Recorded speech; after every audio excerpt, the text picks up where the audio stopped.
Johnny Archer, the Temple student government elections have come to an end and the votes are being counted. Find out about the campaign on this edition of Temple Update. Want to go green? We'll show you how. Hey, I'm Steve Harvey. Right now you're watching Temple Update.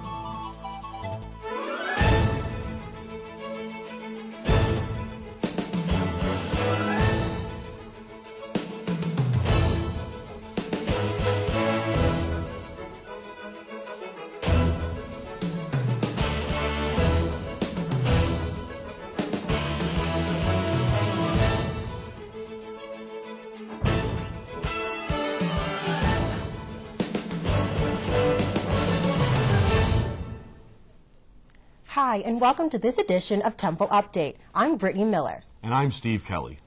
Drexel University is mourning the death of its president, Constantine Papadakis. He passed away April 6, just 2 days after taking a medical leave of absence. Drexel officials say Papadakis was battling lung cancer and died from heart complications during his 14th-year tenure. Papadakis is being credited with raising the endowments, the enrollment, and the profile of the West Philadelphia School. Constantine Papadakis was 63 years old. The end of the spring semester is quickly approaching, and for Temple student government, that means changes in the air. Update's Johnny Archer tells us more.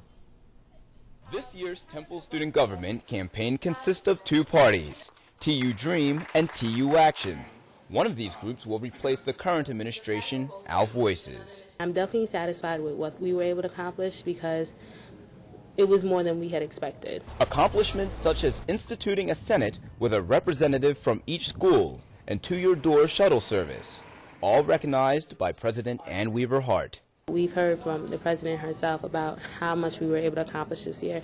She has gave us a number of compliments saying that, this has been one of the most effective student government she's worked with. She's worked in four universities. Temple student government hopes to continue its effectiveness.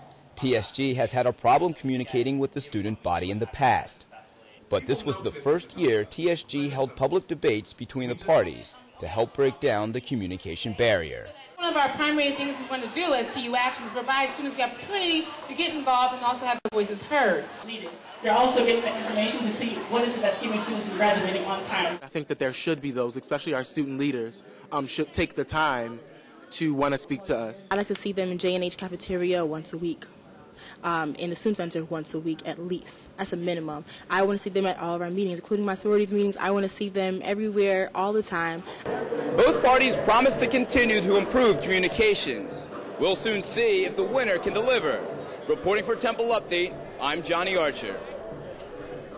Bob Casey recently paid a visit to Temple's main campus. The junior senator from Pennsylvania spoke to a group of students at the Howard Gittes Center. He talked about a series of topics ranging from the stimulus package to abortion. The senator also encouraged students to get involved in campus politics. Casey ended the event by addressing concerns from the audience.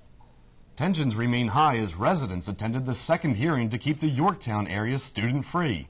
Residents complained landlords ignored city law prohibiting renting houses to college students. Landlords say the ordinance is unconstitutional. A third hearing will be scheduled before the Zoning Board of Adjustment makes a decision. Citizens from all over the Philadelphia region recently helped give the city a good spring cleaning. Update's Tiffany Wilson visited one of the many neighborhoods that participated. Saturday to help in the second annual Philly Spring Cleanup. This is a part of an annual citywide cleanup. So this year, a part of it is focusing on recycling because we think that that's something that we need to do.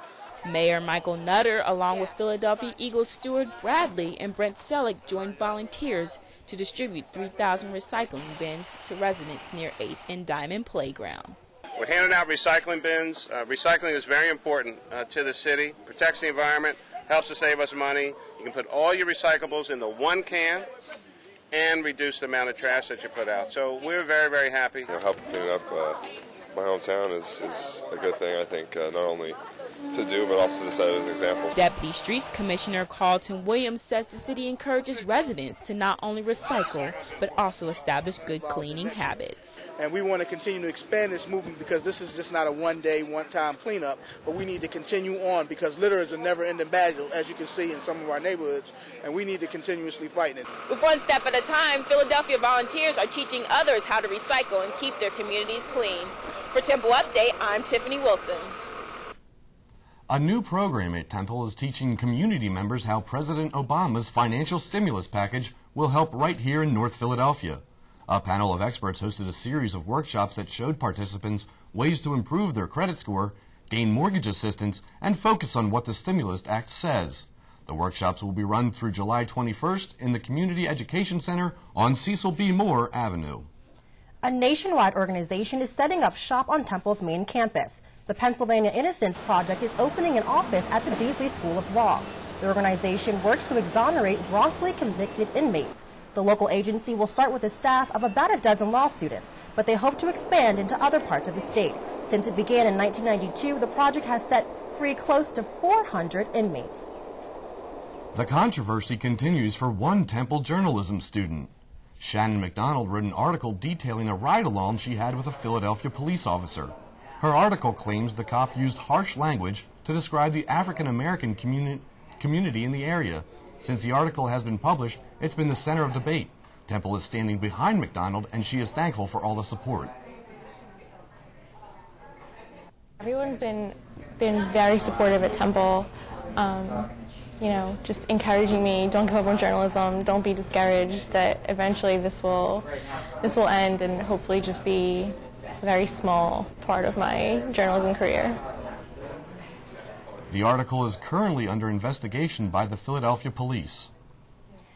Temple's annual Take Our Daughters and Sons to Work Day has been canceled. The event will not be held due to budget constraints. Temple's planning committee has had difficulty organizing this event because of the struggling economy. They hope to continue the tradition in future years. If you get overwhelmed when you walk into Temple's Paley Library, you can now turn to your cell phone for help. Visitors to the library can take a self-guided audio tour via their cell phone. The tour covers everything from how to obtain books to what is stored in Paley's Special Collections Department. Tour stops are posted throughout the library, and floor plans are available at all information desks. The service is free. However, standard cell phone rates will apply. It's no secret Temple University turns 125 this year. Soon the entire city will have a chance to celebrate. From May 11th to 17th, the Philadelphia skyline will be cherry and white for Paint the Town Cherry Week. The Ben Franklin Bridge, among other landmarks, will be lit up with Temple's logo. Owls can also show their pride on 6 ABC by entering a 2-minute video competition. Well, it sure is going to be exciting to see the Temple T throughout the city. You're right, Steve. Stay tuned. We'll be right back.